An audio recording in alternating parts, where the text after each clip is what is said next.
Nearly 3 decades of industrial peace on Pilbara mine sites was shattered today as BHP workers downed tools and walked off the job. The 8-hour strike is expected to cost $50 million in revenue and royalties. As Cassidy Moscone reports, workers want a bigger slice of that pie. This hasn't happened for a quarter of a century. BHP's Port Hedland workers walking off the job and into the history books. The start of an 8-hour strike that's expected to cost the miner $50 million after negotiations with the unions collapsed. Members want better pay and conditions. It does say a lot about how much money they're making, and it also says a little bit about how they can afford to pay these workers more money and give them a decent agreement. The last time workers here picketed was in late 1999, early 2000.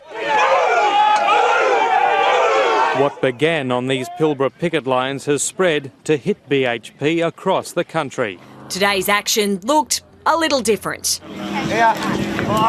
Coloured cones drawn as battle lines, face paint instead of war paint, a family-friendly move union critics say is aimed to shake its thug reputation.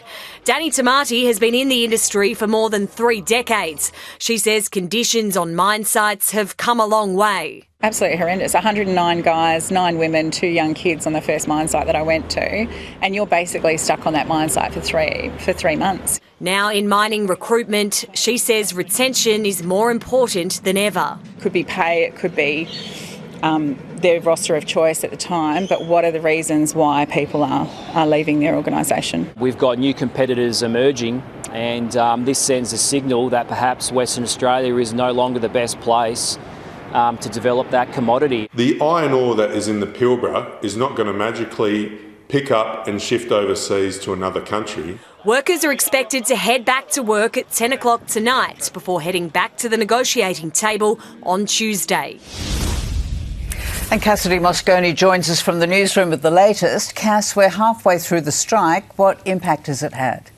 So BHP told us just a few minutes ago the strike hasn't crippled its operations and it's business as usual at the port. The iron ore giant is saying its ships have continued to be loaded with ore throughout the afternoon and was on track to successfully load 7 tankers. What that means for the claims of a massive hit to profits and public royalties is still to play out. Rick?